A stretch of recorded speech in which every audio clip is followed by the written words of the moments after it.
You want to make a lot of money? You want to be successful? How do I get from where I am to where I need to be? I didn't want to be rich. I just didn't want to be poor. I started 10 years ago with a vision and 2 employees, and now we're 250 people. We'll do 150 million this year. And every day when I get off the elevator and I walk into my office, it's this feeling of accomplishment and satisfaction, knowing that I had this vision and a few years later, it's real.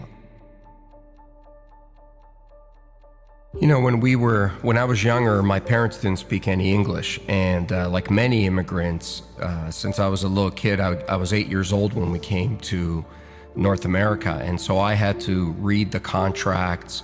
You know, when my dad bought a house, I had to read the mortgage and go through the paperwork. And when I was around 18 or 17, I looked at being, at that point, we were, lower middle class. And I said, how do I get from where I am to where I need to be? And so I started calculating how much money I would have to make in order just to buy a house. And then I added the taxes into it and all the other stuff. And I realized how difficult it was going to be to accumulate capital, because that's the hardest thing to do, is to accumulate capital. It's one thing to get paid a lot of money, but if you look at the tax system in North America, it's really hard to amass capital. And I just decided that I didn't want to be where I was. I didn't want to be middle class or lower middle class or mediocre. I just wanted to be great at something. Because I figured out that the people that I saw that were doing great things were fundamentally great at one thing. The analogy I always use is Peyton Manning gets paid $10 million a year. He doesn't get paid $10 million a year to tackle, to kick the ball, to play defense.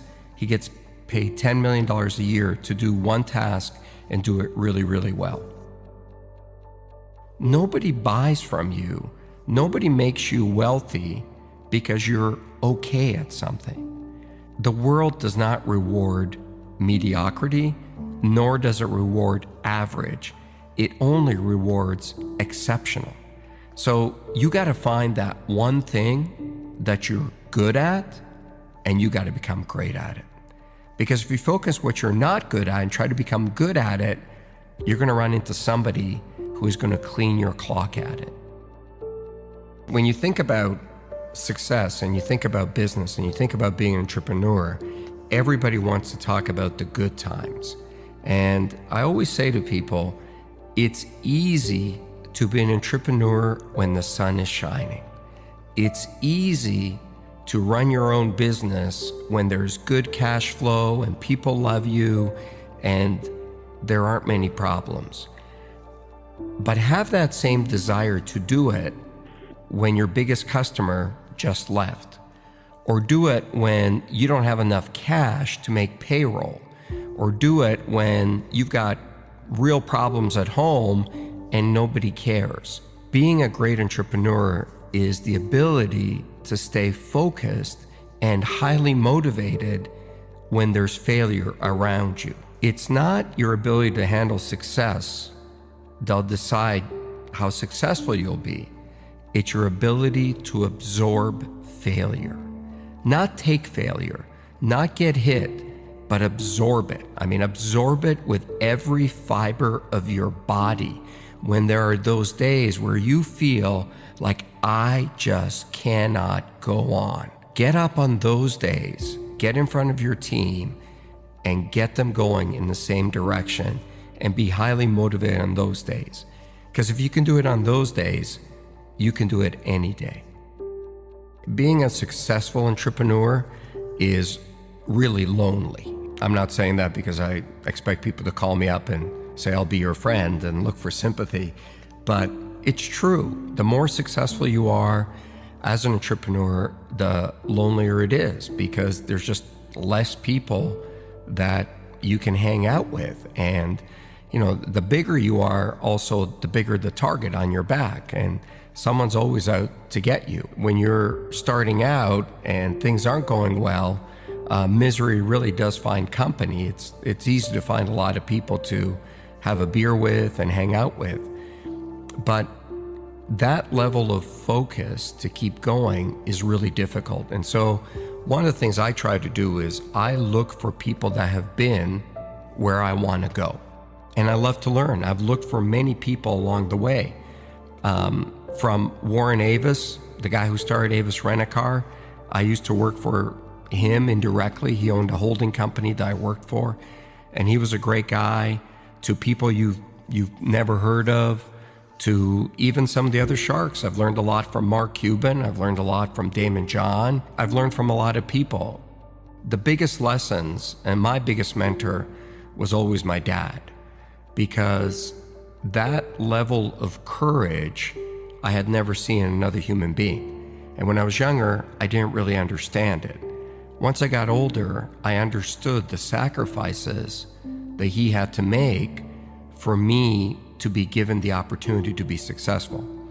I mean, he was 37 years old, left a communist country, crossed the border, hopped on a boat, and brought his wife and me, my mom and I, with one suitcase to a foreign country where he didn't speak the language, didn't know a single soul, and we had something like $20 in our pockets. That's courage. And as I got older, what I really learned out of that is never complain, because number one, nobody cares, and two, all you deserve in life is an opportunity. Man, when something gives you an opportunity, you got to take it, you don't complain, and you got to go for it. I'm a highly emotional guy. I'm a highly passionate guy. I love my business. I love everything about it. Where I'm not emotional is when it comes to winning or losing. You've got to be very careful about not taking your own bias or emotion into a negotiation or into a fight or into anything, because you've got to be very clear what the goal is. And in business, the goal typically is to make money. When I went to sell my first business to AT&T, I didn't want to sell it. And so it was the night before we were supposed to close the deal. And so I changed my mind and I called the CEO at the time and I said, "Oh, I can't sell this business." And he looked at me and he said, "Why not?" And I said, "Oh, it's my baby." And he said, "No, it's not. It's a business." I said, No, it's my baby." And he goes, "No, it's not. Your baby is what you have at home. That's your family. Your business is not your family. Your business is an asset that you started. And if you think we're paying you the right price, then you should sell it. If you think you can keep going and maximize the return, then don't sell it." And he was so non-emotional about it, it really hit home for me. I've seen more people make mistakes because they get angry or they get highly emotional in front of a customer or in front of a supplier. Leave your emotion at the doorstep. Business is about business. When you hit the real world, you're going to start competing with people who are really, really good at something. Technology, advertising, something, and they know it inside out. You want to make a lot of money, you want to be successful, you got to take those people on with a skill that you're world-class at. I hate the word failure. I hate that label.